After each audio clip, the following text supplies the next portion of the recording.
Welcome to the second episode of The Witching Hour, presented to you by Caufield's Novelty. And we are your hosts, Luna and Lydia. Not our real names. And if you know us from TikTok, Red and Purple. So, jumping right in, we have to let y'all know, we kept this theme, I guess, I don't know, what the podcast was going to be about, undercover. Yeah. We didn't tell anybody. We thought it was going to be a movie review, and then we decided, switch it up. Yeah, we wanted it to be a background, be more personal. Mm-hmm. Let you know about Caufield's, the shop, us, all the fun stuff, and the paranormal. Ooh, A little spooky. So, yeah. Any honorable mentions of anything before we start? We tried Dr. Pepper ice cream. It was delicious. 10 out of 10. 10 out of 10. Tastes just like Dr. Pepper from a can. Yeah. Ice cream form? Yeah. Mm-hmm. Sign me up. Sign me up. Sign me up. Sign me up. So if you haven't tried the Dr. Pepper ice cream, try it immediately. Yeah, not sponsored, by the way. Should be. Should be. Because we are Dr. Pepper lovers in this store. Yeah, Dr. Pepper stands. All of us at the store. All of us. Our coworker calls it the attitude drink. So if you're watching, you know who you are. Yeah. Dr. Pepper for life. So, we're going to start with the history of Caufield's as a unit.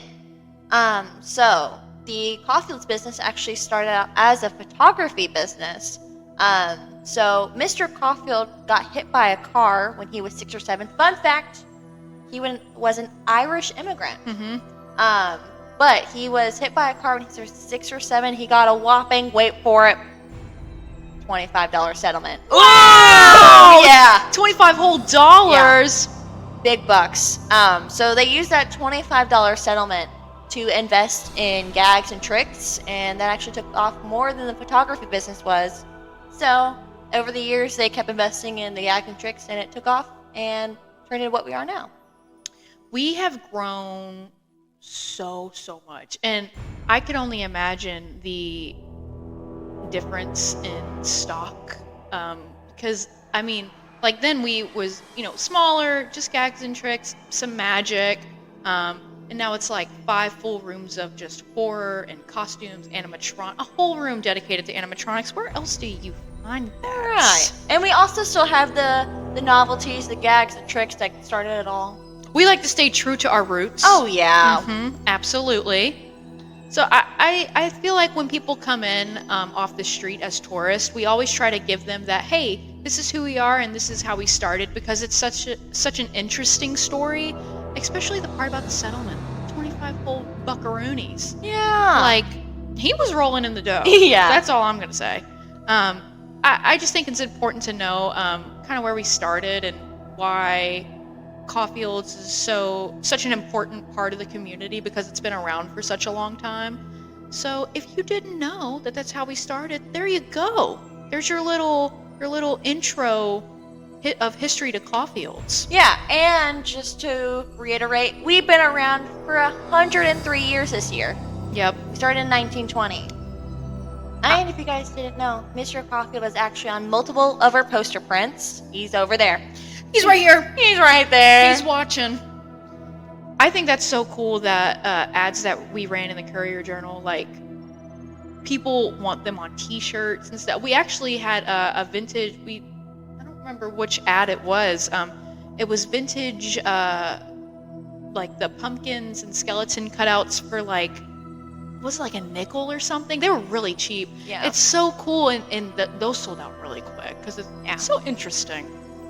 Yeah, the Caufields have become a staple in Louisville. Yeah.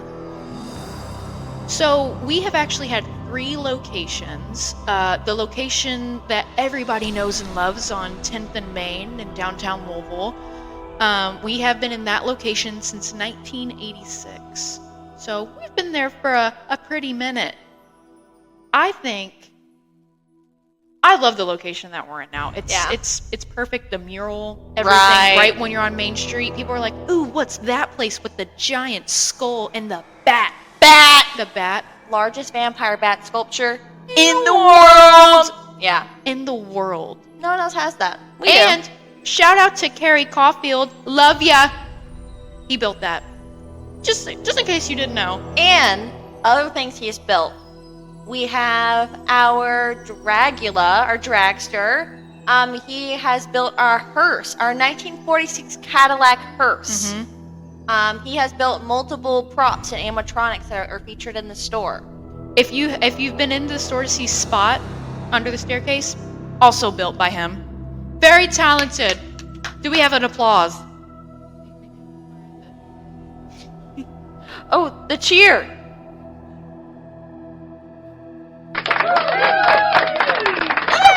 Yes. He's great. Mm-hmm. He's great. Amazing work. They also built the Krampus chair that we do for Krampus pictures and Christmas. So if you're local, you should totally come by for Krampus pictures around Christmas time. Annual. Yes. First time we did it last year, it was a hit. Bring your dogs. Bring your kids. Pets welcome. Pets are welcome. We love to see the dogs. Yes. And any other animals you might have. As long as it's not too big to fit through the door. We want to see it. Yes. A little bit about the building that we're currently in. It was built in the mid to late 1800s. The funny thing though is that there's not hardly any records on the building. I guess since before we bought the location. Yeah. It was, I believe, the second Coca-Cola bottling factory in the United States. It started out as 6 separate buildings that has been into one building. At one point, it was a tobacco store. It was a glassware company. Been multiple things before we had it. But now we have all 6 buildings pinned together, and we are a big shop. Yeah, I think it's funny because when you go to our second floor stock room, there's still like, I wouldn't call it a mural, but it's kind of a mural of, I guess it's VC glass. I don't really remember. It's a glass place.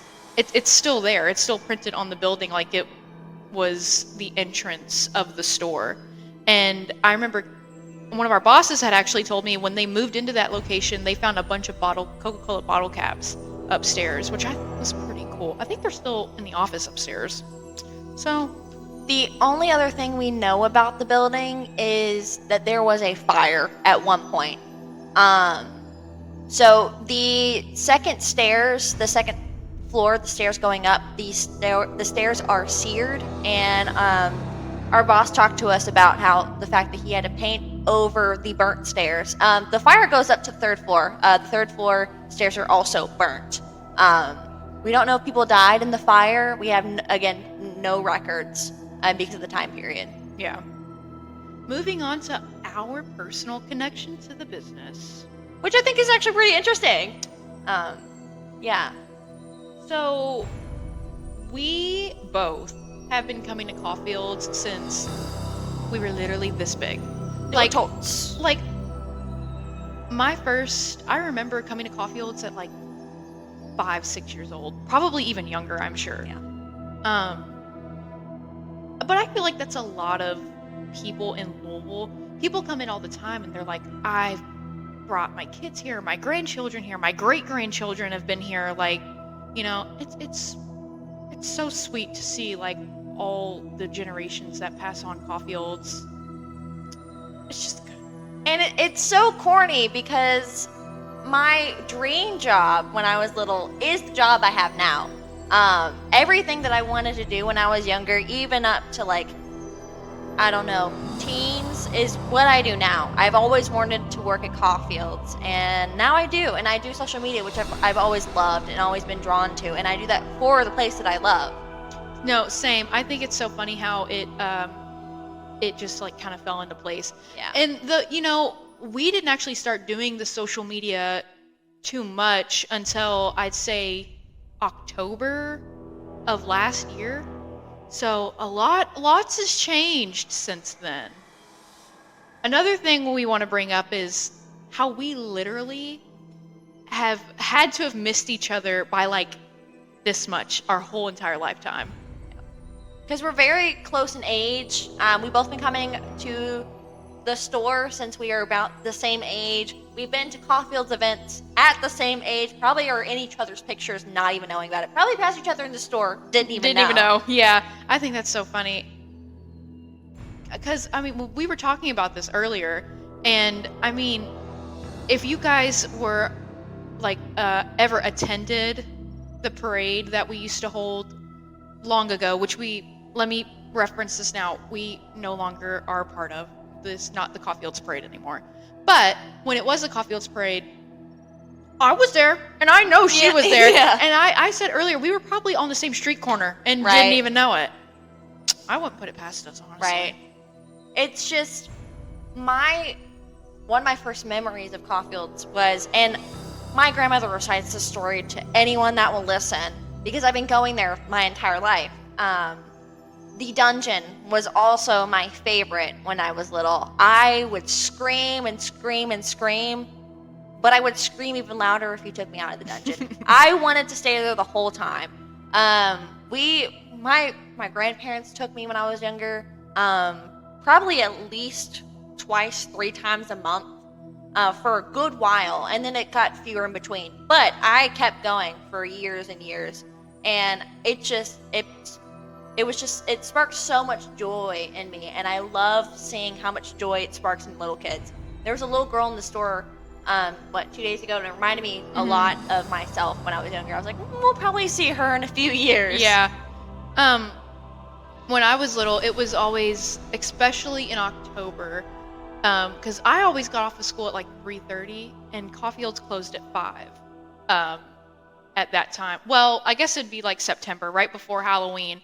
I got out of school at like 3:30. Caufield's closed at 5, so we'd rush down, and I was like, I want to go to Caufield's, and my grandma would pack us all in the car, and we'd rush down there. And my favorite, I don't know why, there is a picture of me somewhere with the Elvis Presley cutout. I don't know what my obsession was with Elvis Presley at the age of like 8, but that cutout, me and him were besties. Like, we were living it up. One of my favorite things was always the gags and jokes. Yes. I loved going in and getting a little mouse. Let me get a little snake. I don't know why. You know what? I was terrified of the dungeon until I was like 10 years old. Really? Yep. Every year, my grandma would be like, all right, one step closer into the dungeon. I put my foot in there. I was out of there. No, you wouldn't catch me in there. Which is really funny, though, because now that I work there, I see other kids doing the same thing, and I'm like, I always tell the parents, it's okay, I was just like that. Funny enough, I was just like that, and now I work here, so it's fine. Yeah, my favorite animatronic was Michael coming out of the house with the knife up. That was my favorite. I would just sit because it's on a timer, I would just sit and let the timer keep going off, and just sit there and laugh because I loved it. Okay, I have a story. Let me just say, walking into Caufield's after school, got my white polo on. Oh, I remember what I was wearing. White polo and a khakis. I just got off of school. We're walking in. There's a Jack in the Box. I don't remember exactly where it was. I want to say it was in the store, like in the retail part, not the dungeon. It might have been in the window though. But I feel like I walked into the store. So I'm walking into the store. The Jack in the Box goes off. I ran. I dropped everything and I ran, and my grandma had to chase me out of the store because I was running down Main Street because this Jack in the Box just traumatized me. And now look where I'm at. I will never forget that. I will never ever forget that. I tell Carrie that, and he laughs every time I tell him. So, we're going to move on to our hiring process of what it was like when we applied, how we got the job, and everything like that. So I'll let the person who's been working here longer go first. Oh, well, thank you. I have been working for Caufield's, I think this year is 6 years. Wow. I started when I was 15.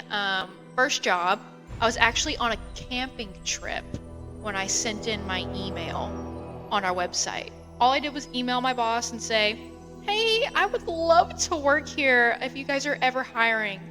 She emailed me back about 2 weeks later and was like, I'd love to have you come in for an interview, and all that. We'll see what we can get set up. I go in for the interview. Well, let me back up. I was yelling at my dad because I was scared I was going to be late in the Dairy Queen parking lot. I was like, I'm going to be late. I'm crying. I'm in tears. I'm terrified they're going to fire me before I even start. Well, I get to the store and I can't get in because I don't know how to get in. Yeah. And if you work there or have worked there, then you know how we get in. So I was freaking out thinking, I'm done. No. So, she took me in and obviously got the job. And my hiring process was pretty smooth sailing. I mean, I was there for the season. They asked for me back. So mine was pretty easy. Yeah. Yours? So with me, it was the first weekend. It was actually just the first week. It wasn't even the weekend yet of October. And again, I will say I haven't been working here for very long. This will be 2 years this Halloween. So I've been working there not nearly as long as most of our coworkers. But I had been there probably twice already in the season. And I had been applying to jobs and I was just like, this is where I want to work. So I found one of our coworkers that I'm now very close with, and I was like, hey, I want a job here. How do I get one? And I remember being so nervous about asking. Like, I walked around the store for probably 20 minutes, like, working up the courage to ask. And she was like, 1 second, let me go get our boss. So then I start talking to my boss, and I was like, hey, I've been coming here my whole life. This is my dream job. Can I work? Like, when can I start? And she was like, oh, yeah, you want to start? You want to start tomorrow? I can put you on tomorrow. I'm pretty sure it was on Friday, and I worked the next day. Yep. I started that following Saturday. And I remember pulling up on that Saturday, freaking out because, again, I didn't know how to get in. And I just stood at the door and I looked at it for a while before I was let in. And our boss, Carrie, was like, you the new girl? You Lydia? And I was like, yeah, that's me. He goes, welcome in. And that was it. And then we were introduced. And our introduction made me a little bit afraid of her. I'm not anymore. Yeah, no. So our boss introduced us and was like, hey, this is Luna. Lydia, Luna, Lydia. And she was like, hey, she just made the last girl quit. I did not. No, she did not. But I didn't know that. I didn't know she was joking because I didn't know our boss like that yet. So I was like, oh my gosh, this girl's going to hate me. She's going to make me quit too. And I was like, maybe she's not. She seems pretty cool, but I don't know. I remember so vividly the day you applied. I say applied when really you got hired on the spot. We were so packed. 2021 was one of our busiest years that I've ever experienced. And we're normally pretty busy during Halloween anyways, but the year that you applied, we were so busy. And I remember being in the children's costume room at the counter and our boss walking up and saying, hi, this is Lydia. After we had the scary introduction from our other boss, our other boss comes around and goes, hey, she's going to be starting tomorrow. And I just looked at her and I was like, thank you so much. And it was just, you were like a saving grace because you came at just the right time. I will never forget how packed those parking lots were that year. People were parking up and down Main Street all the way to Portland Avenue. I mean, it was such a busy year for us. But it was a hectic year, but I think it'll be one of my favorites just because it was the first year I'd started. Everything was so fresh and new, and it's just so much fun, and you just get close with everyone you work with, and they provided us with some really good food that year. I will say, if you work in October, be ready to eat. Yeah. One of our coworkers has snacks 24/7, any day of the week. She's got them. And then it's like some days they're like, we're getting pizza for everybody. And I'm like, oh, thank you. A full pasta bar. Yeah. Yeah. And you go down there, eat, go back out, you're fine. Regenerate. I will say, my first Halloween was very overwhelming. I didn't know what to expect. It was a lot, just because it does take you a while to get used to the 5 whole rooms.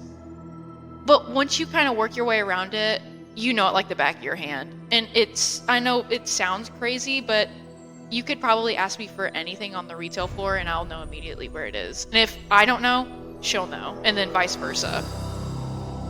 If you guys are wanting a job, hint, hint, hint, we hire in August and we're working on putting that up on our website currently. So if you're looking for a job this coming Halloween season, we start hiring in August. Put in those applications. It's a fun place to work. Yes, but I will preface this by saying during October, we barely have any time for TikTok. I know that has been a big draw with people, and quite understandably so.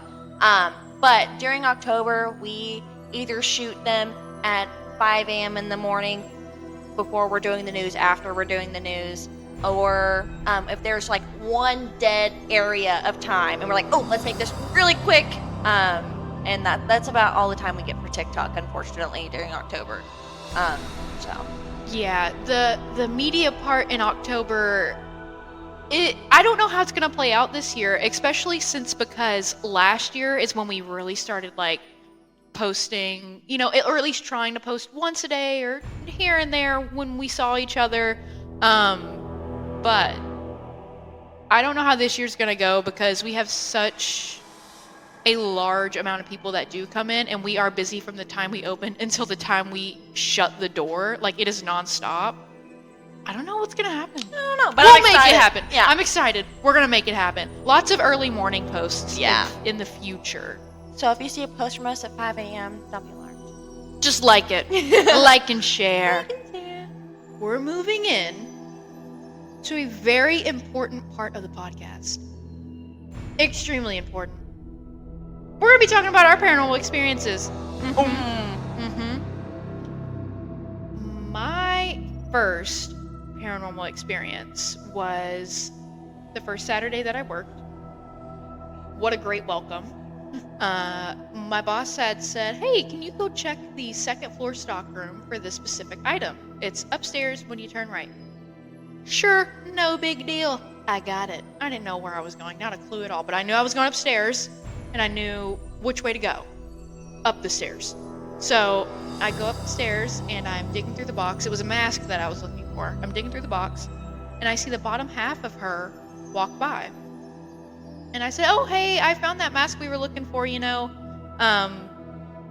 and I was, waiting for a response, and I see her walk past, and I hear the footsteps, and I turn back, and there's no one there. And I got cold chills, and I went downstairs, and I was like, I just saw you upstairs. Like, how did you get down here so quick? And she's like, I've never been up there today yet. It's just us right now. Oh, okay. And then funny enough, my other coworker, she had the same experience 5 years prior to me. Or, I'm sorry, 3 years prior to me. She had the same exact experience with a different coworker. So mine was a little bit different because this same coworker that had the same experience as her, she heard me applying for the job, and she would walk by and be like, are you sure you want to work here? It's haunted. Are you sure you want to work here? It's haunted. Like, there's ghosts. Like, I'm not kidding. Like, there's ghosts. Like, it's haunted. And I didn't even know her name yet. And she was like, oh, are you sure you want to work here? And then, like, the first day I started working here, she goes, it's haunted. Like, you can leave now. Like, get out now while you can. It's haunted. So I was just I didn't really get to be in the areas that have activity or be able to feel or pick up on anything because it was so busy. Yeah. But one of our coworkers he came back for the season, saving grace, love him. Mm-hmm. He came back to pick up his check from the last weekend of October. And he brought his family in, and he was like, oh, I'm going to do a tour. Have you been upstairs yet? Have you been to the third floor yet? I was like, I haven't even been on the second floor yet. Sure. So I went up with him on the tour, and he was telling us about his experiences, and he was like, oh, me and the ghosts were friends. Like, we're all friends here. They're super nice to me. I have a connection with them. I've been working here for a very long time. They're super cool. And me and his nephew started feeling like the same thing because we'd look at each other and be like, did you just get a shift in energy? And we were all on the 3rd floor, and on the 3rd floor, we'll get into it more, but it's just a big energy shift. Like it's like so noticeable, everyone picks up on it. Again, we'll get more into that later. But we were on the 3rd floor, and we just saw this abnormally tall man like run past like 2 of the shelves. Like it was really quick. And at first I was like, I'm sure I'm making that up. But he turned to me and he's like, did you just see that man? And I was like, yeah, did you just see that man? And he was like, yeah, he was really tall.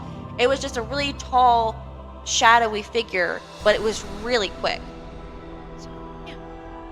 I'm crazy. I'm going to put in a little second experience. Okay. This is also in a video of somebody who has shot at the store, but I do just want to say the tall man, he's a lot of places, because the second 2 years ago I got sent upstairs to go look. It always happens upstairs to me for some reason. I don't know why, but it's like they're like, oh, she's alone, get her. Get her. I was looking through makeup stock once again. They get me while I'm trying to do my job. Digging, and out of the corner of my eye, I see this very tall man. I thought it was my coworker, so I'm like, "Oh, what are you doing up here?" I was like, "What are you doing up here?" No answer. Still there. And then he bent down to talk to me, like, put your hands on your knees to bend down. And I looked, and he was gone. And again, the cold chills shot down the right side of my arm, and I just tensed up, and I booked it downstairs. I mean, there was no turning back for me. And it was so weird because he was dressed in all black, but it was like layers. Like there was a suit. There was definitely like a suit jacket, if that makes sense. So, tall man. Broad shoulders. Broad. And I will say, as of late, this man has ventured downstairs, which is new. He's been seen downstairs twice in the past month. Mm-hmm. In the same spot. Yeah. By multiple people. Yeah. And he's quick. He's a track star. Oh, he's a runner. I'm like, sir, where are you going? Oh, it's him. He has a place to be. I mean, groceries to pick up, kids to get from the bus stop. I mean, I don't know what mission he's on, but I respect it because he's getting there quick in a timely manner.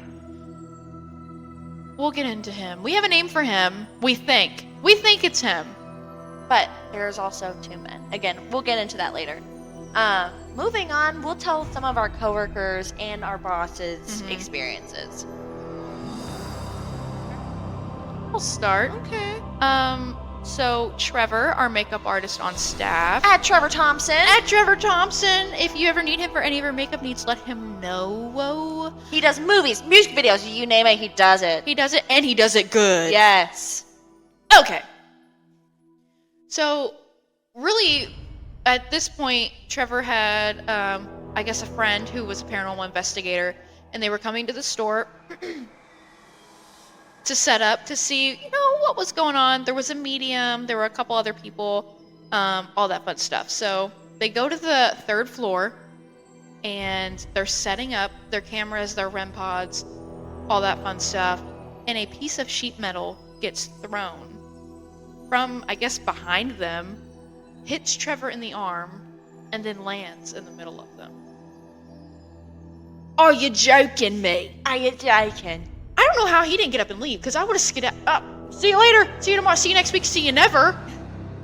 Don't throw anything at me. Absolutely not. Speaking of which, of skedaddling and getting out of there, we had a coworker that did just that. So Roger, he is featured multiple times on our TikTok. And on the morning news. Yes. He was the star of morning television last year. So him and a few of our other coworkers were working upstairs in one of the bathrooms. And they're joking, they're playing around. He had known about paranormal activity, but I don't think he had really experienced anything yet. So again, they're working on the bathroom upstairs, which is it's a scary bathroom. Not gonna lie, freaks me out. I would not pee up there. No. Nope. It bad vibes. Rightfully so. and they're joking around. They're working up there, and a box of maracas flies off the shelf, and like a bunch of maracas spill on the floor. He packs his stuff up and he bolts and he gets out for the day, and no one thinks he's coming back ever. Like, he's like, oh, I gotta go. I can't be here anymore. It was so out of character for him because he was on a mission. I was like, oh, Roger, where? He said, I gotta go, bye. I said, oh, okay. It was 4 o'clock and we didn't close for another hour and a half. He left. He was gone, and he was terrified to go up there. I felt so bad for him because, I mean, he thought it was a coworker originally that was messing with the maracas. He was like, stop. Like, I'm trying to work. Stop messing with the stuff. No. That was Buddy. That was your buddy up there. Yeah. He was trying to get your attention. That was funny. I totally forgot about that. That was hilarious. Oh, my God. I mean, there were also reports. Now, I don't know how true this is. There were reports of some that our coworkers around Halloween had told us that the mannequins had shifted towards them. I'd never heard or had anything experienced, but who knows? On the 3rd floor, there's lots of mannequins, lots of stuff to move, lots of stuff to touch. So I don't know if anything could have shifted. But I don't know. I don't put it past him though up there. No, I don't. Sorry, I just bumped the mic with my teeth. I apologize. So moving on to our boss. She had gotten a request for ping pong. No. Fog machine. That was bingo balls. No, she was going to get a fog machine, and it was behind the bingo balls. Okay. So she got a request for a fog machine. It was behind bingo balls. So she had the bingo balls in her hand. And this woman she's not easily spooked. And she felt someone grab her shoulder, and she threw the bingo balls up, and they were all over the floor, and she ran downstairs and was telling all the coworkers about it. Yep. And no one believed her until they went upstairs and found all the bingo balls everywhere. And she had to go back because that fog machine didn't work. She had to go back upstairs, and she's like, just leave me alone, leave me alone, leave me alone, leave me alone. Those bingo balls were up there for like another day. I had to go see them for myself. Yep, they were up there. They were everywhere. It was so funny. I wouldn't have been laughing if that was me, though. If I got touched. Which you did get touched. Which I have been touched, yes. Twice. I've been touched twice. I'm going to save that for after the honorable mention of who's been at the store. Okay, yeah. But we had an experience together. We were on TikTok Live. It was a subscriber-only event because we were celebrating our 10 first subscribers. And we were we're going to do a live tour of the store. Maybe we called it a paranormal tour, but we didn't expect anything to happen. We're like, guys, if something happens, it happens. If something doesn't, it doesn't. Well, because we didn't have any equipment either. Right, it was just us. It was us and the phone. So if they were going to communicate, it was going to be through us or it was going to be through something. And our boss was like, ooh, let's wait until it's at nighttime to set the vibe. And we're like, oh, yeah, for the vibes. So we waited until it was dark out, and we... Terrified, might I add. We were so scared. More nervous. Right. But we were like, we expected to be on the 3rd floor for like 2 minutes, and that was it, and we were going to skedaddle. Because nobody likes that floor. No. It's an awful feeling up there. You feel like you're being suffocated. There's someone like sitting on top of you, strangling you. It's a wonderful feeling. I recommend it. Yeah. But we were up there. On live, and so our subscribers were kind of telling us where to go. They'd seen something, ooh, go this way, and they just knew if we went a certain way, something would happen because things kept happening. But it was only like glimpses of eyes, glimpses of people. It wasn't like anything big. And we were joking around, and after a subscriber had told us to go a certain way on the 3rd floor, we were joking around, and for a second, we went silent, and we just hear this dark, deep voice say hello, and she was like, did you hear that? And I was like, I did. And then she grabbed my shoulder, and we both like tumbled over. We're like, I don't want to be here anymore. That was unsettling. Yeah. That was like, to me, terrifying. You have no equipment, no REM pods, Nothing for them, no spirit box, no Estes, nothing for them to speak through, and we just audibly heard someone say hello. Keep in mind, no one's in the store. It's just us and our 2 bosses that are in their office on a whole other floor. For a split second, I was like, someone's up here. And then I was like, there's no one here.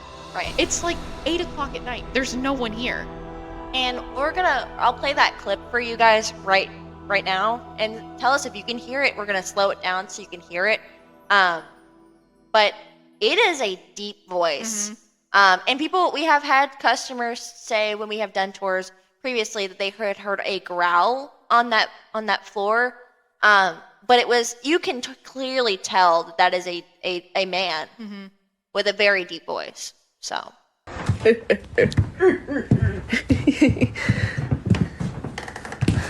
Yeah.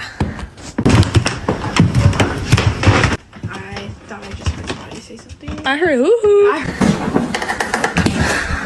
Yeah.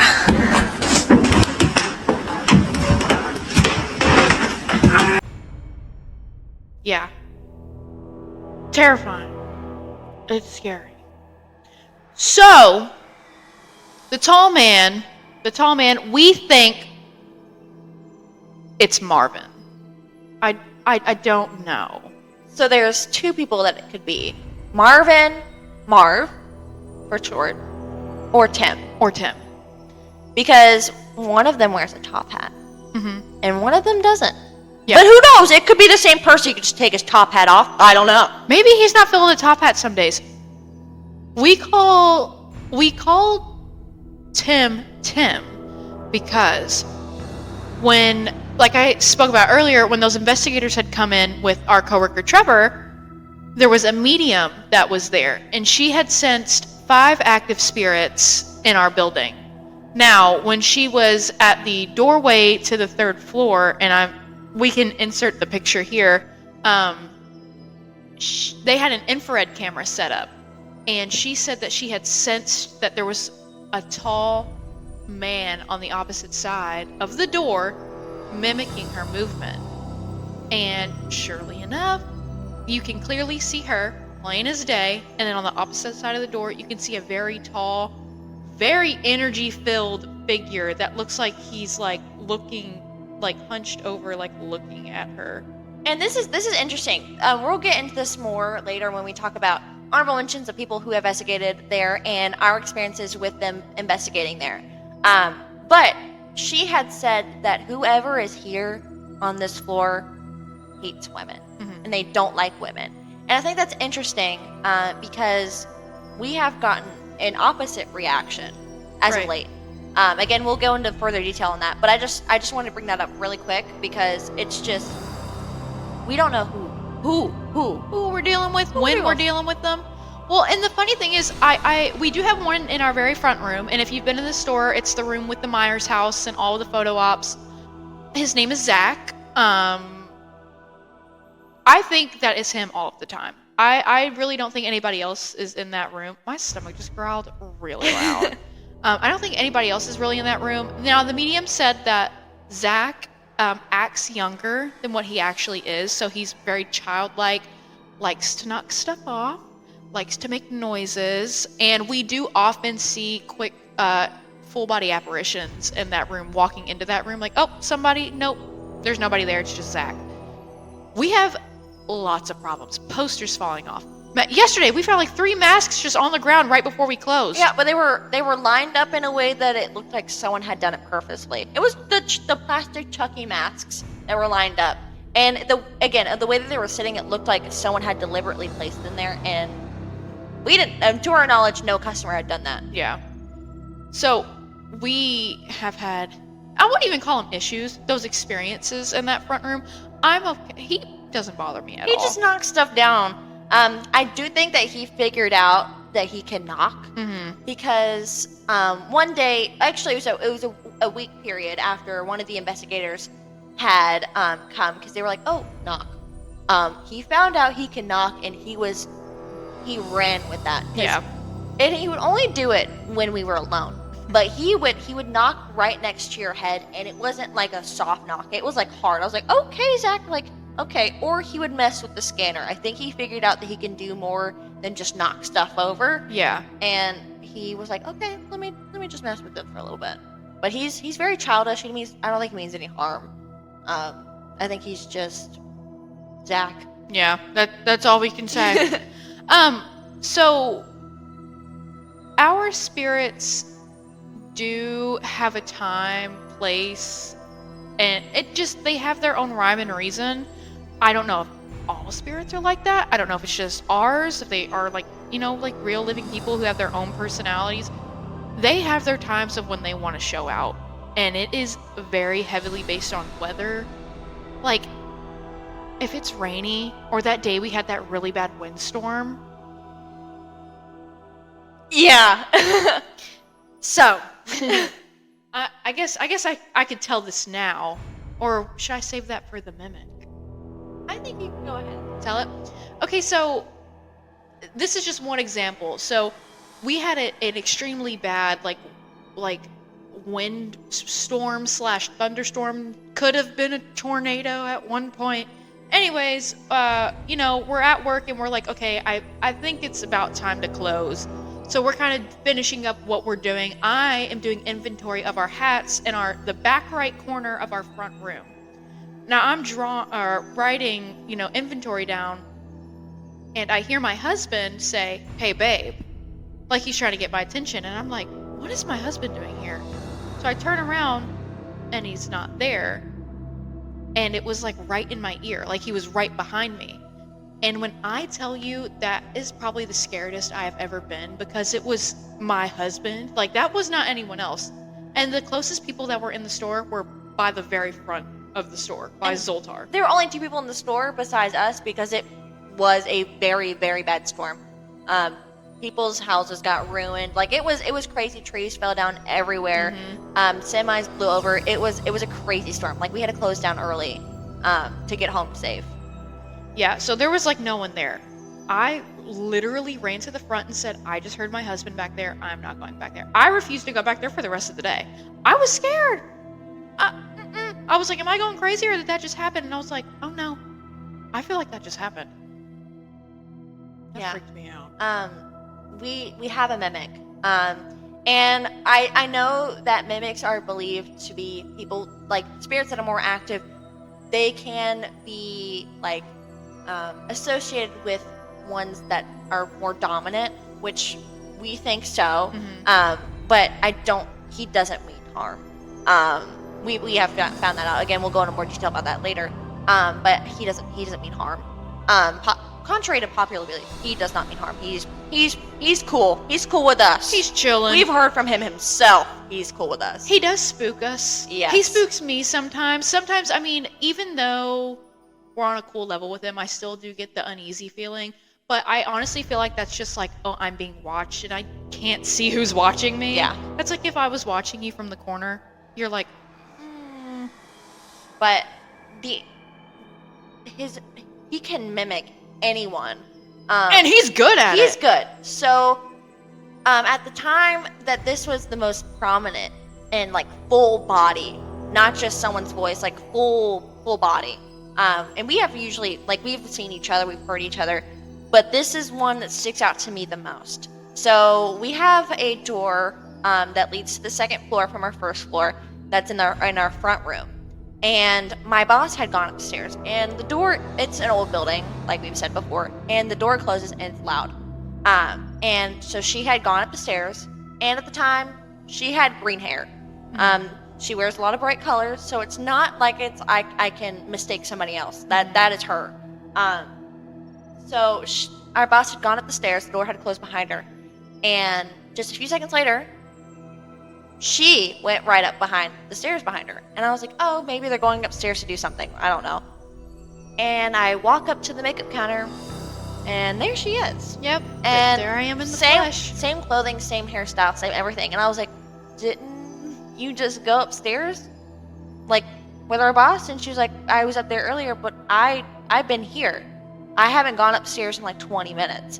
And I was like, oh, sick. I just saw you go up there. I heard the door and saw the door slam shut after you. Yeah. And she actually saw me the other day. Yeah, I saw her the other day. I forgot what I was asking for. I don't remember. I think it might have been a mask or a poster. It was something like, I don't remember. But I was walking back from the costume room, the children's costume room, to the front counter, and I was like, hey, Lydia, because I had just saw her go into our very front room. Like around the register is where I saw you like go through. And I was like chasing after you, and I was like, hey. I was like, can she not hear me? Hey. So I went over there, I was like, oh my gosh. Like, I was like, I thought you just weren't responding to me. I was like, okay. And I walk in there and I was like, oh. And then I walk all the way to the children's costume room, and there she is at the counter folding a costume. And I'm like, where did you just come from? And you had just come from the adult costume room because you had grabbed that toga for that girl. Yeah. So I was nowhere near her. Nowhere near. That's a 3-room difference. Yeah. And she'd seen me that same week because we had gotten a big order in this week. And she had seen me go from the adult costume room into the children's costume room through a little window in a door we have because she was in our receiving room. Mm-hmm. Oh, I forgot about that. Yeah. That was, I mean, face, hair, and all. When he mimics, I don't know, it's crazy because it's like it's the clothes that we're wearing that day. So it's not like, I feel like maybe if we were wearing something different, it would be like, whoa, that's weird. Like, that's not her. But no, it's down to every detail. It looks exactly like us. And so we had an instance where someone had walked out of the building and our coworker had gone to comfort them. And this was late at night, and we gave them their space. And we walked back into our receiving room, which is, they went out that door. And we go back into our receiving room. And so when our coworker is like on a mission, like he needs to get something done, he runs a certain way. Mm-hmm. It is very characteristic to him. He runs a certain way, and he always has his keys clipped to his pants. Mm-hmm. So you can hear him coming, and you can see him jangle. And that day he had been painting our dungeon. So he was wearing like an old Texas Chainsaw Massacre shirt. It was a black shirt and the print was white. And I was like, oh my God. So I start running. I was like, oh my God, like something happened to her. It's late at night. Maybe he's going upstairs to get like something, maybe she like hit her head. She needs ice or something like that. I didn't know. I was just coming up with things in my head. Here they come through the door. And I start freaking out. I was like, I just saw you. I saw you run. I heard your keys jangle, and you weren't there. And he was like, no. Like we were outside, and that freaked me out. And we were with an investigator. And I was like, he's gonna think I'm making it up. But he had heard our things about our mimics before. But I had never seen Trevor before mimicked. I had seen the women mimicked, but I had never seen a male coworker or even our male boss be mimicked before. So that, I was like, that freaked me out more because he usually likes to pick on the women. And what's so odd is that that's the time it happened. Right. After something huge had happened at our store, which we're not going to spoil all the details. We'll plug the investigator when we go into more detail. You want to watch what happened. But you'll actually see how freaked out I am about the situation because I was like, whoa. Yeah. I just saw you. You were outside. Yeah. The mimic is definitely, it's interesting. And I feel like a lot of people don't believe us, which is pretty understandable, actually. I mean, it's such a, you go, oh, this place is haunted, da-da-da-da-da. You see full body apparitions. You hear the whole 9 yards. I feel like a mimic sets apart a full body apparition. It is total opposite ends of the spectrum because you are seeing and visualizing people that you know and that you care about, and you think it's them. And I feel like it just is a little different when it's like, oh, that wasn't even you. You're not even right there. And it's so weird because it's like, is your mind playing tricks on you? Or is that what you just saw? Yeah. And it's just like, I want to know what the motive is. Like, why is he, what is the motive behind what he's doing? Because, again, I don't think he means us harm at all. I'm just like, is he playing a little trick? The only thing that freaked me out about that night was because it was such a visceral reaction from the woman that was there, it was just all at once. That was a very, I don't even know the word for it. That whole like last 30 minutes, it was very, I don't even know, like. And he didn't quit after that. No. The investigator was doing his outro, and he pulled a mask off of the front room. We didn't notice that until we watched the video, and he didn't even notice it until after he was editing that he had pulled a mask off in our front room.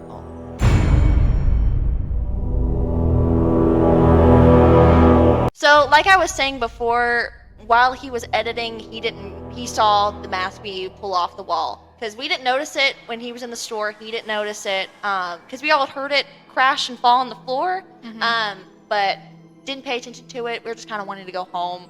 Especially the woman he was with, she wanted to leave. She was like, babe, please just let it be. Let it be, please. He was like, no, no, ma'am. Investigate. I'm going to go run after that. And it was a late night. It was really fun, don't get me wrong, but it was a late night, so I totally understand where she was coming from. Right. Also, with the experience she just had, Right. I don't know if I'd want to be in there either, but we work there, so we really don't have a choice. But if you're interested in what happened, you should go to @Kalani Ghost Hunter's YouTube channel. Oh, yeah. And watch the video that he did on our store. He does a lot of great videos. The couple, Kalani and Savannah, are super cool people, super down to earth. Love them. They're just really great people, super nice. They make you feel very comfortable, which I really enjoy that about them. They're just great people. And their videos are super interesting.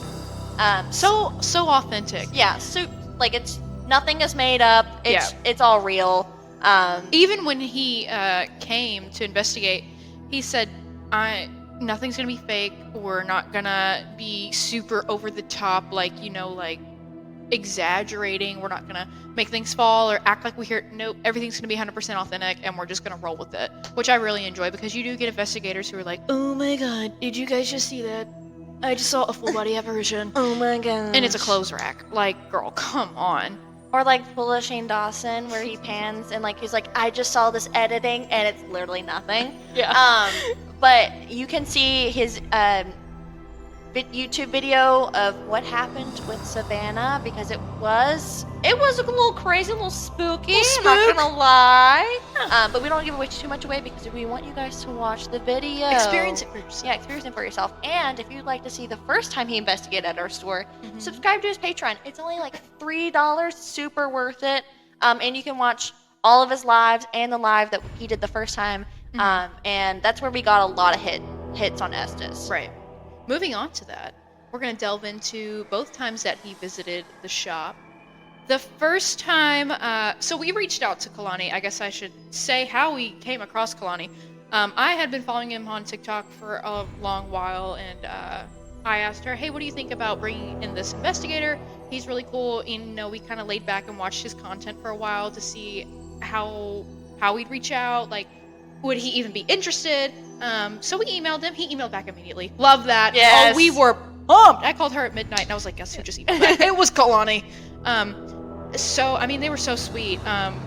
So that's how we found him. And then he was more than excited to come in, which I think is great. It was TikTok Live the first time he had come in. But he said he wanted to come back to do a YouTube video before we even started. Yeah. Pumped. Yeah, her and Savannah had gone up to the second floor because our store's a little confusing if you don't know how to navigate it. So they went upstairs and he turned to me. He was like, "I want to come back and do a YouTube video." I was like, "Oh yeah, sure, yeah, of course, we Right. love that." And I think it's cool because that told us immediately, oh, he has felt something here, and he feels the energy, especially on the third floor. There was a stuffed animal up there that he felt a pull towards, and we have had numerous customers tell us, "Ooh, that thing freaks me out." Yeah. What is that? I personally have never felt anything towards it. But a lot of customers that have done our like paranormal tours or ghost tours that we do with no equipment, I should add, have felt a connection towards the same stuffed animal, which I thought was interesting. Yeah. First time he had come, there was at first we were a little nervous because we were like, okay, we've never had a big dog in here. No. Kalani's a big dog. Yes. Kalani and Sav are big dogs. Yeah, he's a big deal. Yeah. So we didn't know what to expect. At this time, we didn't know how our spirits decided to communicate, which we soon found out was not by a REM pod. So if you're coming into Caufields with a REM pod, good luck to you, because it's not going to happen. It might for like half a second, but other than that, I guess you can start with your Estes. I guess we can kind of explain what Estes is and then tell your funky experience. Yeah, so they had been on live for like a few minutes, and they're like, we aren't getting anything. I think that you guys need to come back with us. So they have a familiar face, which I loved that they included us. We understand and we totally respect that not all investigators will do that. We if you ever investigate and you want to be left alone, that is totally fine, okay. totally fine Totally by okay us. with us. But if you want us included, that's We would also love really to. okay. Yeah. We would love to. And it's also just like a really cool experience for everyone involved. So we did Estes. I've never done that before, so I did not know what to expect. So Estes is basically when you have a spirit box, you're holding a spirit box, and you have headphones, and it goes through white noise and like radio stations. So whatever is coming through is what the spirits are trying to communicate towards you. That's the ones that are like speaking. And you have a person on the outside that cannot hear it, that is asking the spirits questions, and the person with the headphones answers. And with the person with the headphones, it is so loud you can hear like the switching of the channels, but you can't hear anything else. Yeah. Like that's it. You can even hear how loud it is outside of the person using the headphones. Like anybody else can hear it because it's so loud. So there's no way you could be able to hear the person asking questions. So at first I didn't get like any hits, and I was like, this makes a lot of sense. Like they don't really know me that well. Granted, I have been going to the store my whole life, but it's not like I work there every day. So I got Spaceship, and that was right after a REM pod had went off, and I was like, this makes no sense. What's going on? But it made sense. And I had also gotten War a few times. And that we'll get back into that later of how that's connected, but it did mean something. I didn't think it meant something in the beginning. But what was the most interesting part about the first time I went under Estes was the agonizing, ear-piercing, blood-curdling scream. And that is not exaggeration at any point. It was a female scream, and it just sounded like she was in trouble, like she was in such great pain. And it was just so overwhelming. At like a few points, I had turned to her. You can see in the live that I was like, I don't want to do this anymore, because it was just so overwhelming. It was so much, and like there are 3 distinct voices, and there's 3 of them. So 3 people are trying to speak over each other, but she got it to where her scream was overpowering everyone else. Yeah. And it was just so much, and she just kept screaming in my ear. And also your eyes are closed, which heightens the fear. Yeah. Because you feel like someone's there. Right. Also, I mean, your eyes, they don't have to be closed. It's ideal for them to be closed because a lot of people think that Estes is fake. Kalani has expressed to us, some people think they're reading scripts. I don't know how you memorize that script for each location, each interaction. That's a lot to remember. Right. I know I couldn't remember it. I was just blurting out whatever came through my ears, and I'm like, same thing. Because it might sound stupid to you, but it makes sense according to what the other person is asking, which I think is really cool. So after you went under, I went under, and then I also heard the woman screaming, and we did not express this to each other at all during the duration of the live because we wanted to keep it as authentic as we could. So I heard the woman screaming, and the 3 voices, very distinct. One sounded like a 1940s radio host, welcome to the news. Like, that's the only way I know how to explain it, Like, I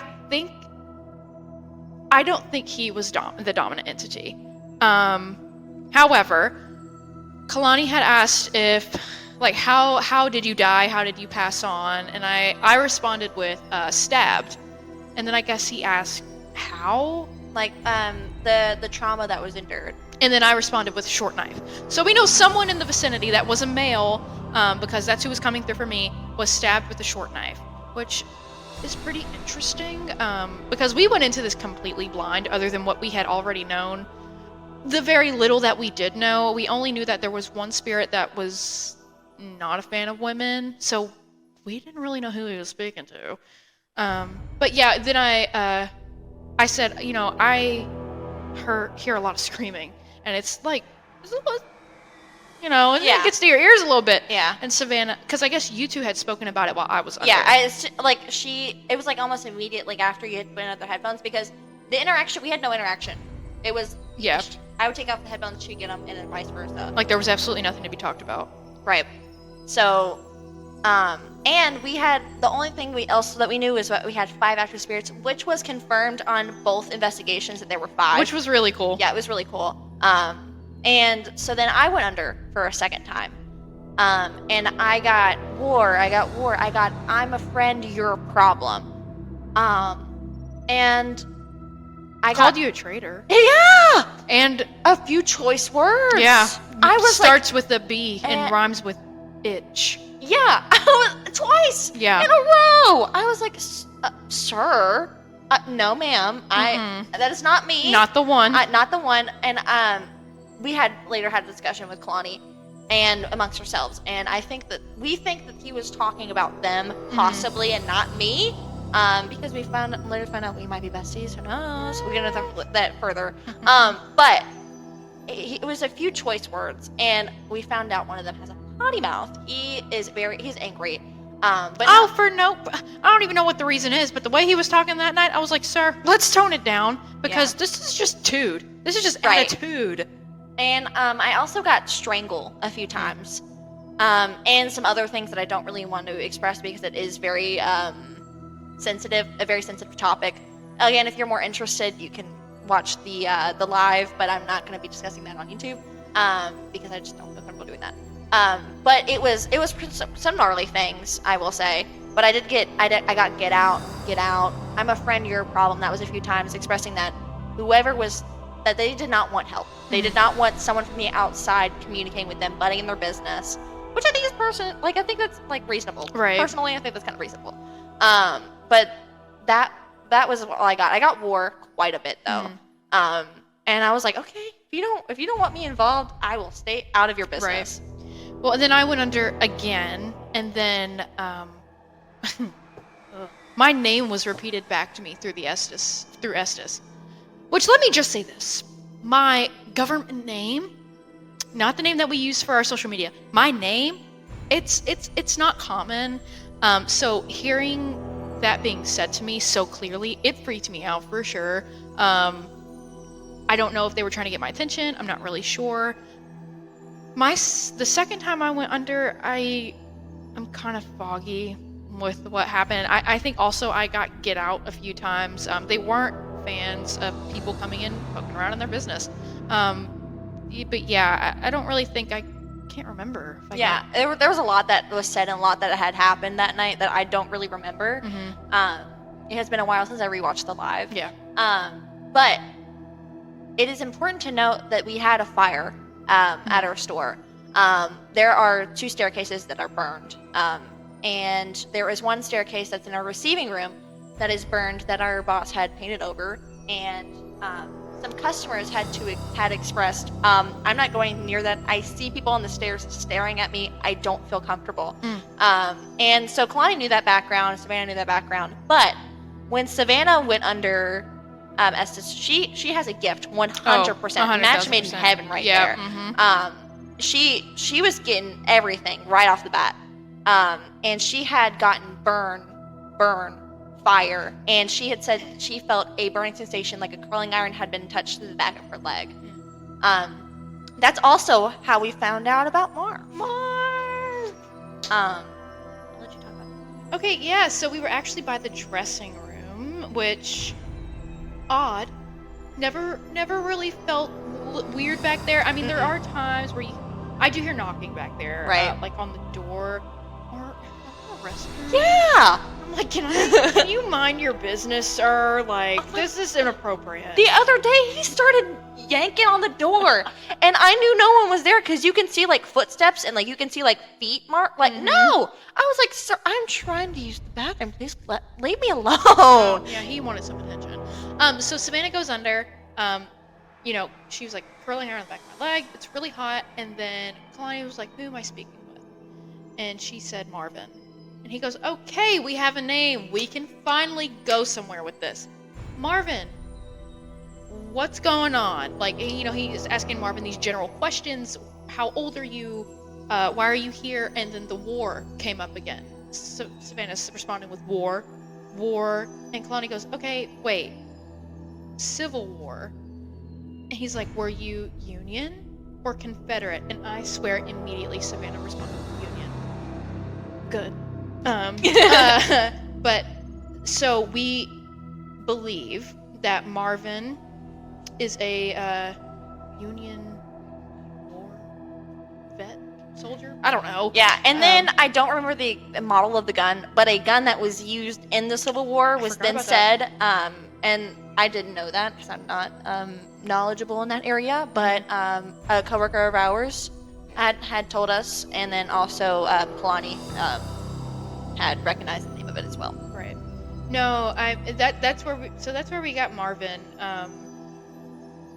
I'm trying to think if anything else that happened. I don't think Amy came through back there yet. That was the second time, but we can go ahead and discuss that. So we believe possibly that the woman's name is Amy. So a medium that had come in had told us that in the dungeon it was either a woman or a young boy. Now I believe it's either both or it's just the woman because that was who was coming through on the Estes. And me and her had a discussion the second time he investigated, which I'll get into more later. So yeah. Yeah, that pretty much wrapped it for the first investigation that he did. Just kind of a general basis. Names, how many... well, I will say he did ask how many active spirits were in the building, and they responded with 5. I will say that. I don't know. Zach was brought up on the second investigation, I'm pretty sure. No, he said Zach in the first time with Savannah. Okay, so I don't know if Kalani was like, could somebody else give me a name? Or Zach came through.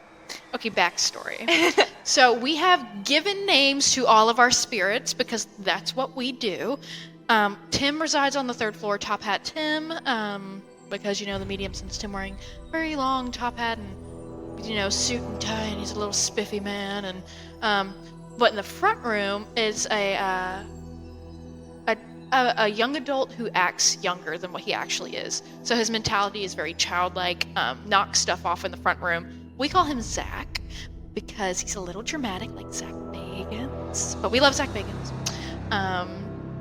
So when Kalani had asked, is there anybody else that would like to come through, Zach came through. And I was like, whoa. They did not know. They did not. We had told them no names of any spirits that we had given, but Zach came through. And we were like, that's crazy. Because we started freaking out. He's like, wait, what?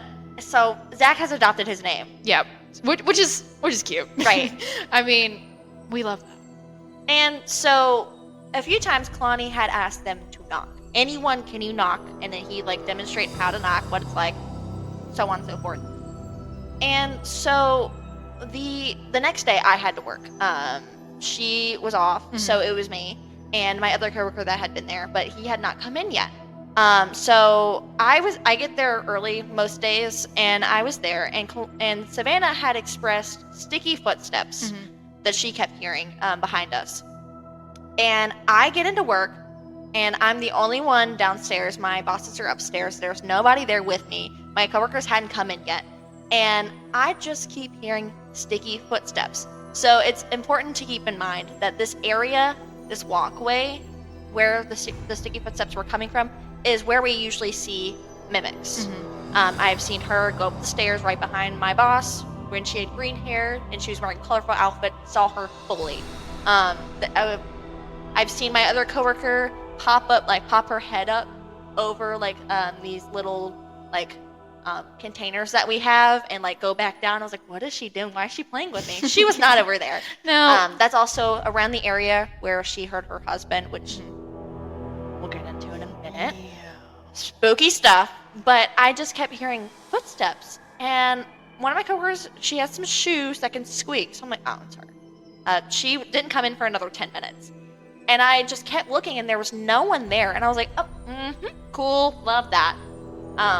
And that was the day after. And there were a few things that Savannah had expressed that she had heard or seen, and I saw them the day after. And I was like, okay, they are showing themselves. And it was before, again, while I was by myself, and I was just sitting at the front counter, and I just kept hearing aggressively loud knocks right next to my head. And I was like, okay, I hear you. I know you can now knock. You now know how to do that. That's really cool for you. Happy for you. Glad you can do that now. He also, we believe it's Zach, started playing with our scanner. Yeah. So it beeps when you put it back on to its like stand. It just kept beeping all day. He's playing shopping simulator. Yeah. So again, the same walkway that we had just talked about, where I heard sticky footsteps, where we see mimics, blah blah blah. So we have Flarp Putty, right? And it is kept at our front counter where we check people Nowhere out. near the spot. Nowhere near the spot.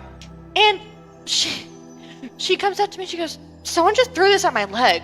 There's no customers at the store. She goes, "It hit my ankle really hard." She was like, and it came out of nowhere. She goes, "Did you throw this at me?" I was like, "No, I was at the front counter." And she was like, "This was just thrown at me."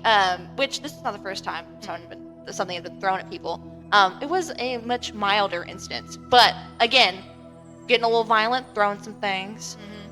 I will say, after Kalani had come, after the first time, we immediately jumped into the dungeon. I mean, we started gutting it. I mean, we were repainting, moving it around. A little shameless plug. If you're a local and you haven't been in to see the dungeon, come check it out, because it is cool. Anyways, so we boxed in this doorway where we're going to put somebody. You'll have to stay tuned to the store to see who it is later. So we're on TikTok Live, and we're, showing everybody, look at the new dungeon. So I back up into the box, and I'm like, who do we think is going to be here? What horror icon? Swear to God. Something grabbed my leggings and pulled them, and it was so audible. I just looked at her and was like, something just pulled my leggings. I'm ready to go. That's the first time I'd ever been touched. It was weird. I mean, especially since we were already a little nervous going back there anyways, because I'm not even gonna lie, I was extremely nervous and just like worried about the dungeon since Kalani had been there, even though he told us there were, from the first time too, there's no reason to be scared of anything. You can tell me that, I'm still gonna be nervous. I don't care what you say. If something's there, I can't see it, and it just touched me. Yeah. Because our spirits don't like when we renovate or move things around. They're like people, they don't like their schedule. So picky. Yeah, they don't like their schedules being changed. They don't like their atmosphere being changed. They like what things are. They like it to stay the same. They don't like change. Leave it. Yeah. So that's just how they are. And I had a feeling that our spirits were just waiting for Kalani to come back. Because they knew he was coming back. They were just waiting for him. And I had felt this anticipation like the week and a half break in between of when he came, like when he first came and when he came back. And so this leads back into the dungeon. So most of the time we kept our animatronics unplugged and the dungeon off because they were working on it. We didn't want customers to go back there. It was unsafe because we had everything's like in the floor. It was just not suitable for people that don't work there. And keep in mind that we have to turn the dungeon on, turn the animatronics on every single morning and turn it off every evening. So we had not turned it on yet because we didn't usually start working on the dungeon until like noon after. And it was first thing when we opened. And we have a grate that we would put in front of the dungeon to keep customers from going back there. This was when we first started moving the animatronics. All of them were unplugged. No one was in their correct spot, right? Right. Okay. So I go back there to put the grate back, and I set it down in front of the door, and an animatronic goes off. Five Nights at Freddy's. That's what I want to be. I freak out. I drop everything. I'm like, okay, no, I'm really okay. Thank you so much. I'm so sorry. I will leave you be. And my coworker, she was like, let me go back there. Let me just poke my head back there. And she did, and she was like, doesn't feel right because us three, I think, are the most sensitive to energy Mm-hmm. in the store because we can automatically feel when something's not right, when someone's angry, when the energy is heavier than normal. Well, because there's days I can go back in the dungeon and I'm like, it is what it is. Like, I'm just back here doing my job. The other day, we were recording a TikTok, and I had to go get some shots at the dungeon. I walk into the dungeon, none of the animatronics go off. Everything's on, everything in that doorway is motion censored, nothing went off. And I was like, okay, it feels really weird back here right now. I went up there and I said, I'm not going back there by myself. No, I'm not going to do it. No, absolutely not. And it's so weird because some of our coworkers don't feel anything at all. They can go up there, or our bosses even, 2 of our bosses are like, there's nothing up here that's bothering me. Well, I can literally go in there and I just feel heavy. That's the only way you can explain it. If you know, you know. It feels, especially on that staircase, you feel like something is pressing on your chest. Yeah. The staircase. I don't even know. Doom. But the second time Kalani had came back, which is what you'll see in the YouTube video, things heated up towards the end. Yeah. So we had started on the 3rd floor because we hadn't gotten to that point for the live because he wanted to save stuff for YouTube. Mm-hmm. So we went up on the 3rd floor and he set up all of his equipment. And she went on Estes first. Yeah, so I went under Estes. Let me say this. We gave Marvin a nickname because we're like, no, it's Marv. That's what we're going to call you. It's Marv. So I go under Estes. Nothing really except, well, I shouldn't say nothing. As soon as I go under, it's get out. Get out. I don't want you here. Leave, leave, leave. So Kalani's like, okay, we're in contact with the spirit that's dominant. And then I hear a couple other voices come through, and then it sounds like they're arguing with each other, which, let me say, is the most irritable thing because you want to understand what they're saying so bad, but you literally can't. It sounds like people are arguing back and forth, and you cannot understand what they're saying. So I finally get, Kalani asks who it is, I get, it's Marv. And in the video, you can see me smile because I'm like, oh, he knows the nickname. Like, that's so cute. But he said, it's Marv. And I said, okay, cool. So we're chilling. And then, this was not included in the video. We're continuing on with Estes. My eyes are closed, headphones on, I'm chilling. And then I feel something grab the back of my shirt, like try to get my attention. It was pretty low, lower back, so I literally was like, something just grabbed my shirt, and I went right back to Estes because it was like, I didn't want to let it bother me too much because I knew I would start freaking out. But something definitely grabbed the back of my shirt, like it was trying to get me to turn around. I'm not turning around. Let me just say this too. Estes was scary that time. My heart was pumping the entire time because it was Kalani's camera, Savannah's camera, and you had a camera. Well, Kalani's camera was the only one who had a light on it, so anytime he would turn, I was standing there in pitch black. I would look up at her and I was like, I just want to make sure you're still here because I am freaking out. But I did volunteer because I was like, why not? Why not? But other than that, no real hits off of Estes from me.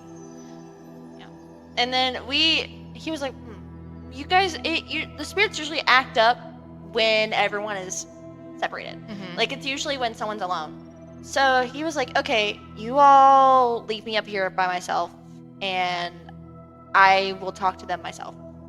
So. Well, first, wait. First, we split up on the 3rd floor. And our spirits, they were using the envoy. They don't know how to spell. They're illiterate, guys. They're doing a keyboard smash the whole time. Because we were like, oh my god, what are they trying to say? We run over there, it's like QGXWV, and we're like, oh, okay, well, there's not. Well, they're from the Civil War. I don't think they had to read. Yeah, like, yeah. You know. But we did hear some big old boots. Big old boots. He's always on a mission. Yeah. Marv is always on a mission. We don't know if it's him or, which we'll get into that with her. Whoever's up there is always on a mission, or are any of our spirits just have a place to be? Always. I'm like, why are you going so fast? Slow down, sir.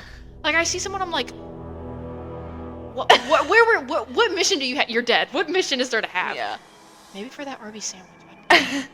But so he was like, okay, I'm gonna talk to them, and you guys go downstairs. So we were on the 2nd floor while he was on the 3rd floor in our conference room. We're chit chat, right? Everything was great, fine and dandy. No. So Kalani comes downstairs and he's like, Lydia, you've been summoned. And I was like, by who? And he was like, he pointed, he goes, by them. This was not included in the video, unfortunately. But you take my word for it, because this did happen, and we have people to vouch. Right. So I start crying. I start freaking out. Like, I am so freaked out, because it was, in my mind, I was like, why me? I'm not special. What do they want to do with me? I still don't understand why they chose me. I don't know. But I was like, why me? Why? Like, my first thought was, this is with ill intent. They don't like me. They're angry with me. They want me to leave. Because I was like, I've been working here the shortest amount of time. Why me? So that's why I started freaking out. And before you talk about going up there, I just want to say this. Yeah. Well, as she went upstairs, me and Savannah had a conversation, and I was like, I couldn't have done it. Honestly, 100%, I couldn't have done it. I would have been too freaked out. I'm antsy thinking about it now, going upstairs by myself. And Savannah was like, I don't think I could have done it either. Like, props. Yeah. I was like, oh, I don't look like what. But we made Trevor go with her. Yeah. So we made Trevor. Our saving grace. Yes, he came with us. So we had agreed that Kalani would be in the middle of the stairs instead of outside, like staircase, because that's where he wanted to be originally. But I was like, I can't do it. Like, I'm so sorry, I can't. And thankfully, Trevor, I could hear him making like noise behind me, so I would know that he was still there. And I think the reason why it was not included in the video, because it was probably like this the whole time. That was probably my footage, because I had a camera with me, and that was like the only camera that really caught it, I think. And so he would make noise, and he told me he was ready to grab me if need be, because I thought I would need to be grabbed, if I'm being honest. But I was like, is it okay if I talk to them? I want to have I ramble when I'm nervous. I would just mess with the time. So I started asking questions, and I was like, okay, do you guys like me? Because my first thought was they want nothing to do with me. They don't like me. And I was like, okay, do you guys like me? On the yes and no box, I got yes. And I was like, okay, cool. You guys were here. I heard them on the envoy. Again, no words, because they can't spell anything. So I'd go back and forth. So I'm pretty sure I missed some things. But they had told me that they liked me. And I was like, okay, are we friends? And I got yes. And I was like, oh, love to be besties. Great. Love to hear it. And I had asked these questions. Most of the questions I had asked multiple times, because I wanted to make sure that this was the correct answer to the question that I had asked. And there was no mix-ups. So there was just, yeah.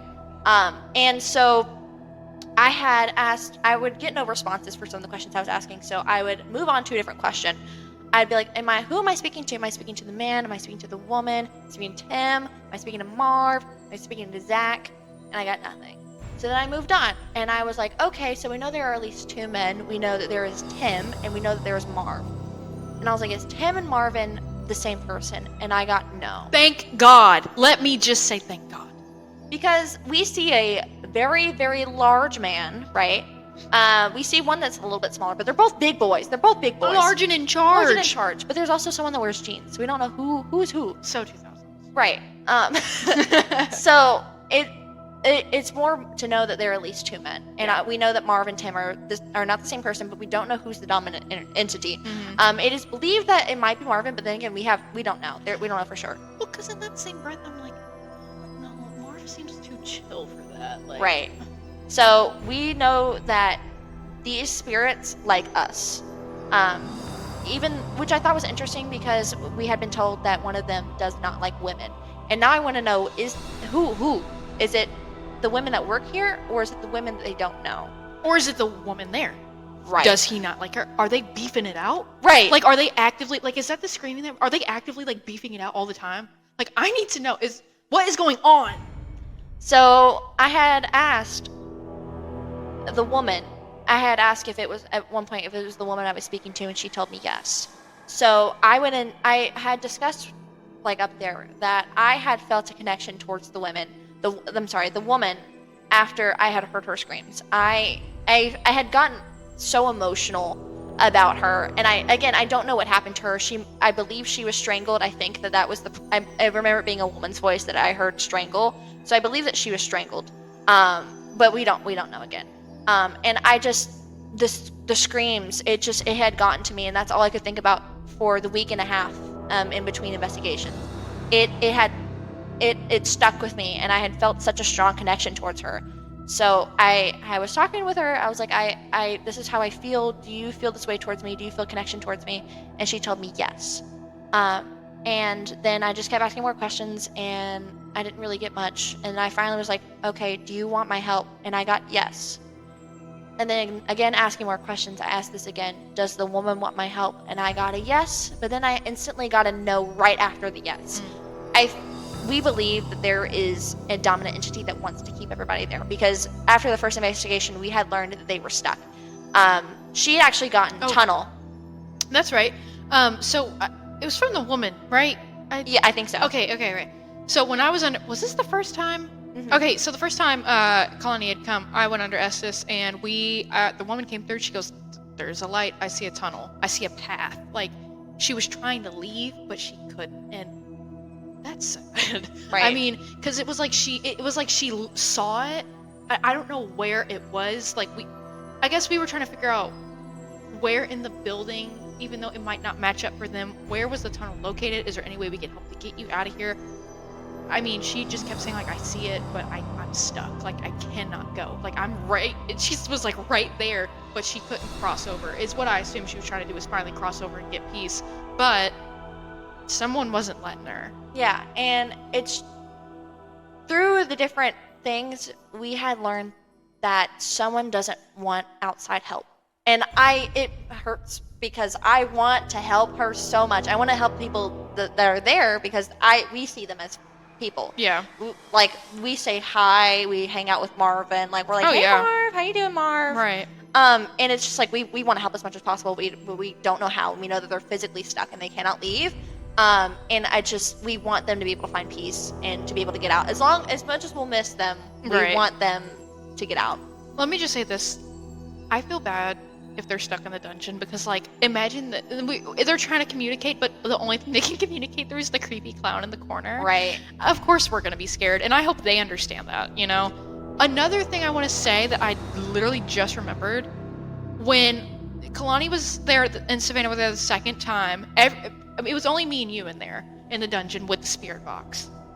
And we said, "Hey, Marv, how you doing? Do you know your nickname, Marv?" And I don't know if you remember, but it was spotted with Marv. Clear as day on the spirit box, it was like Marv. And we were like, yeah, love ya. Because he said Marv multiple times throughout the second investigation. Mm-hmm. Speaking of a spirit box, there was at one point where it went completely silent. And Kalani had told us, he was like, this has never happened to me before. Yeah. And it was nothing. It didn't die. Because you could still hear, like, the static, but, like, Faint. It was silence. Yeah. And he was like, I don't know what's going on. Like, it Turned it off, turned it back on. right, and nothing. Another experience when we were at the dressing rooms, you can see this in Kalani's video as well. He said it is the clearest a spirit has ever come through on his spirit box was the woman. He asked if the woman was stabbed with a short knife, and she responded with no. It gave me cold chills when it happened, because it was so clear. He was like, this is crazy, this is the clearest it's ever been. But we heard her speak, and that was really cool. And so it was me, Kalani, and Trevor upstairs. And he was like, okay, I want you to try Estes. And I was like, okay. And all I got was they wanted us to move downstairs. They were done with us being upstairs, and they wanted us to move down. And they wanted us to move down. For a reason. And I think that they were so agitated with us. Yeah. And it happened. Like, the reaction and the thing that happened with Savannah was a result of them wanting everyone gone. Yeah. Not necessarily us, but I don't think they like people poking around their business, just like they're people. Like, they don't want people picking apart their brains. I think the dominant spirit doesn't want us to know as much information as we do.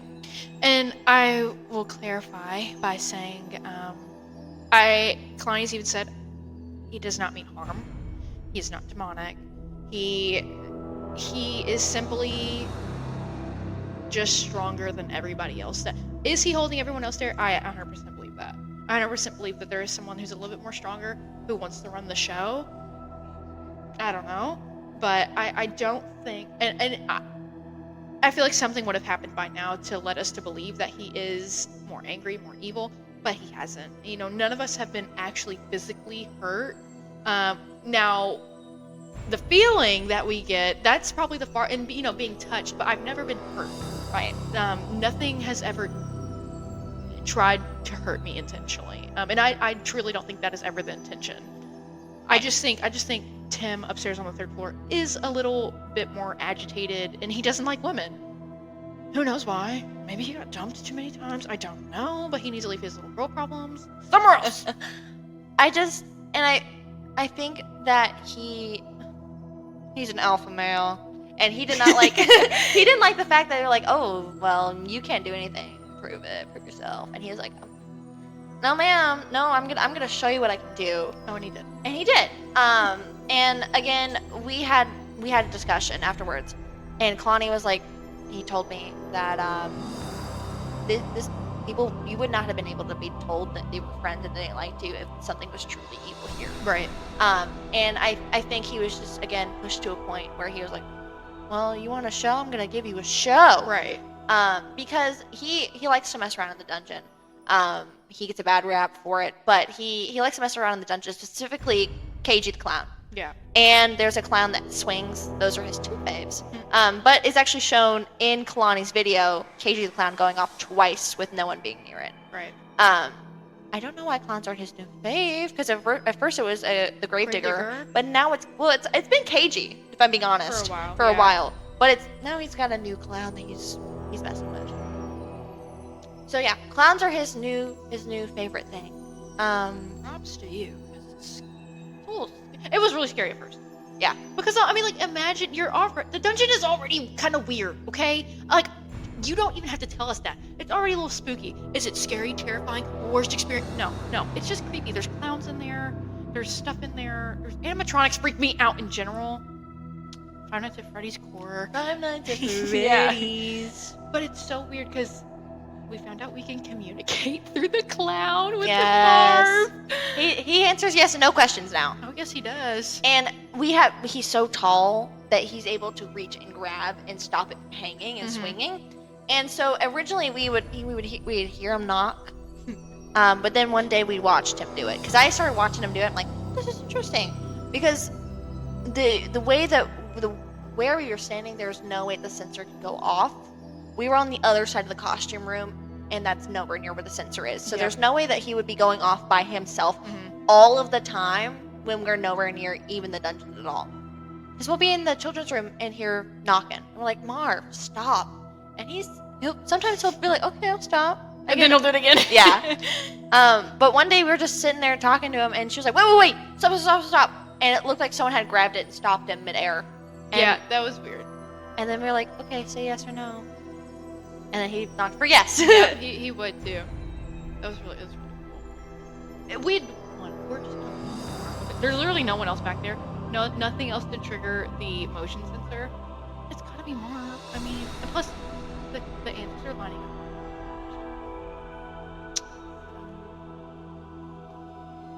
Yeah.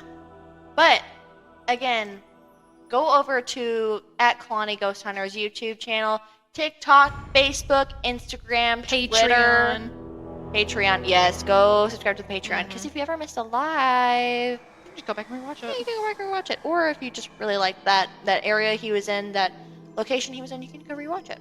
Really cool. Very, very worth it. And he also does just Patreon lives only.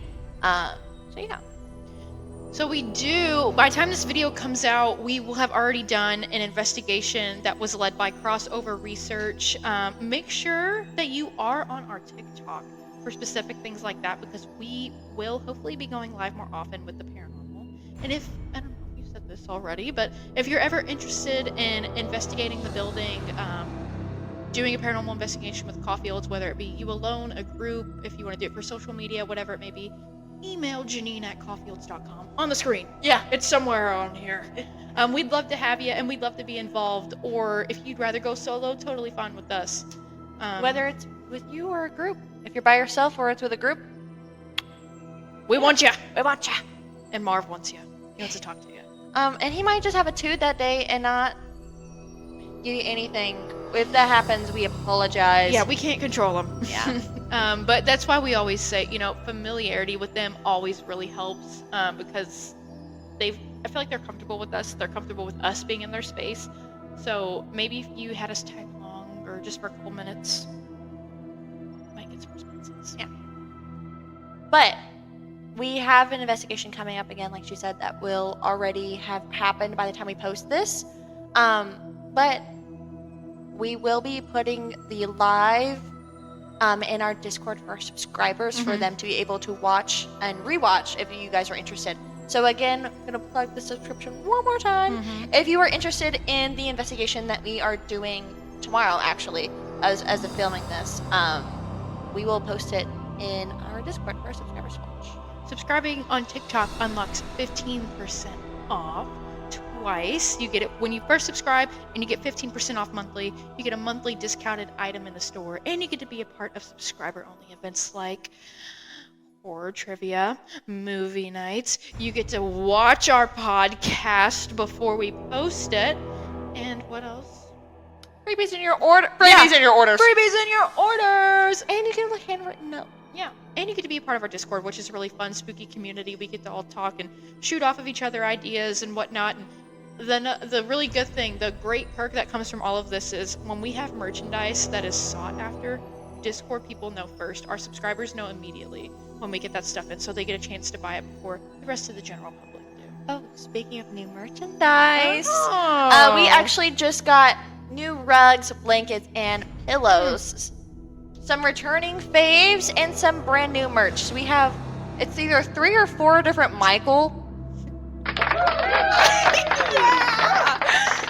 It's either 3 or 4 different Michael rugs. We have some Evil Dead merch, multiple Evil Dead merch. Toxic Avenger, like some Bystol stuff. Oh, yeah. It's really cute. Vintage. 25th anniversary Ghostface merchandise. Let me Yeah. hear it. We got projectors, aprons, ponchos, masks, Dead by Daylight, Devil Ghostface mask, all Bleeding mask, kinds of stuff. costumes, lots of fun stuff, and more is on the way. More is on the way. Yep. So if you guys are interested, make sure to check out Caufields.com. Also, make sure to be following us on Facebook, Instagram, TikTok, all that fun stuff as we post as soon as this new stuff comes in. So make sure you stay in the loop. So, I guess that wraps it up for today's podcast, and we'll see you next time on the Witching Hour.